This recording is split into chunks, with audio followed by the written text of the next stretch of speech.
ওটা লইয়া আমি ঘুরতে ঘুমাই গেছি। কি হয়েছে, কে কি করছে সেটা বলেন। তার শাশা শ্বশুর জলিল দর্শন করিয়া একে একে 3টা ঘটনা হয়েছে। আগে 2টা ঘটনা মাটি হয়েছে। কি ঘটনা মাটি হইল? ওই যে 2টা সন্তান ফালানি হয়েছে।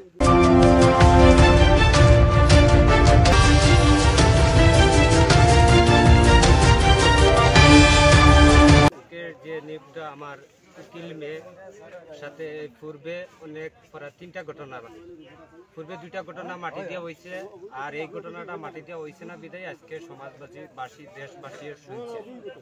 শোনার ভিত্তিতে আজকের এই সভাটা আমি বলতেছি যে এই মেয়েটা সুজারূপ মানুষ, এরা গোষ্ঠী বলতে সুজা, মানুষের সাথে কিভাবে কথা কইলে মানুষ ফাঁসাই যায় এই জিনিসটা বুঝে না। এই মেয়েটার একটা লাইফ আছে আর এই মেয়েটার একটা ভবিষ্যৎ আছে। এবার শোন, এবার সহ 3টা ঘটনা হয়েছে। এই যে দোষীকারী যে জলিল, এটি পূর্বে আরো তার মনে হয় আরো 6-7টা ঘটনা আছে। আমরা 2-3টা ঘটনার প্রমাণ আমরা শালীর ফটোর মাধ্যমে আছে, আপনারা কাগজপাতি আছে, আপনারা পাইবেন। আর আমি চাই এই মেয়ের পক্ষ থেকে আমি এটা কইতেছি যে এই দোষীকারী বিচারটা এমন বিচারটা হইতো যে আর দেশও মা বোন জানি এইরকম আর নির্যাতন যেভাবে না হয়, এইভাবে আমি এই মিডিয়ার গেছে, এই দেশের গেছে, এই সমাজের গেছে আমি বিচারটা চাই। আমার এই মেয়ের পক্ষই আমি উকিল হয়েছি।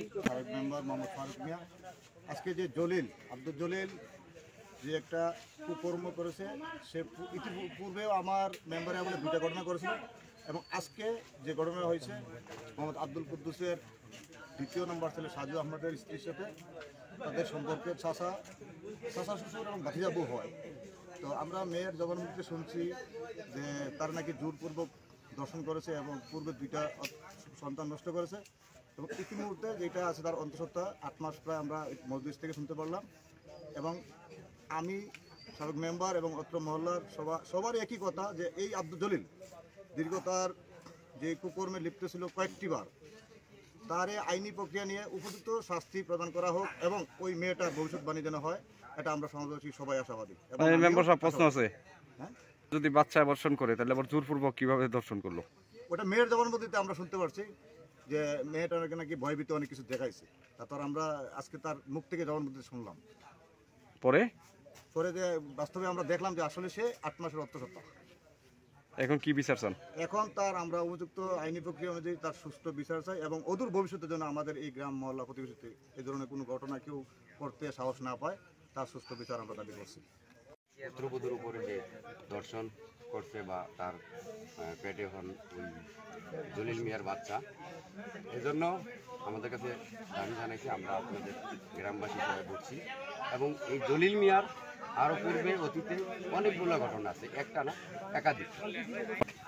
আমার চাচা শ্বশুর ছিল, সে আমার অনেক পুরনো প্রথম আমার স্বামী দিয়েছে, আবার আগে আর কি প্রথম একবার করছে, আমি কোনো সাইড দিছি না।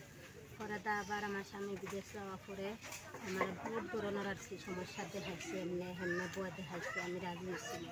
পরে একদিনকে রাগ করি আমার শ্বশুর শাশুড়ি তাকে আমরা 2 বাড়ি, নতুন বাড়ি তাকে শ্বশুর শাশুড়ি আর পুরান বাড়ি আমরা থাকি।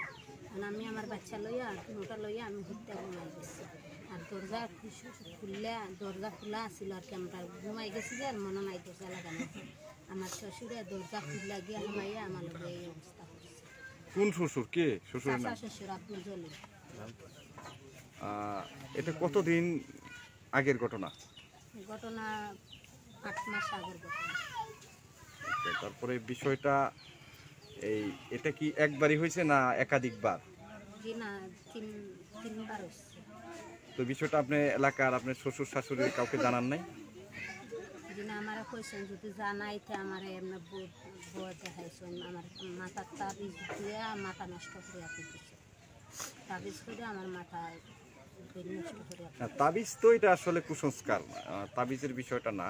এই যে আপনার সাথে এই যে ধর্ষণের ঘটনা ঘটাইলো আপনার চাচা শ্বশুর, কিন্তু যেন নাম বললেন আব্দুল জলিল, এই বিষয়টা নিয়ে এলাকার কাউকে আর আপনি জানান নাই? জি না। আপনার স্বামী বিদেশ কতদিন হলো? 2.5 বছর। এই স্বামীকে জানাইছিলেন বিষয়গুলা? জি না। এখন কি আপনি ওই যে আমরা শুনেছি যে আপনি 8 মাসের অন্তঃসত্ত্বা, বিষয়টা সঠিক কিনা? যদি এটা কোনো মেডিকেল রিপোর্ট আছে আপনার কাছে? মেডিকেল কিছু আমার কাছে নাই, এটা আছে। এটা না, এটা আমি যে ওখানে কাট যে আমি 8 মাসের অন্তঃসত্ত্বা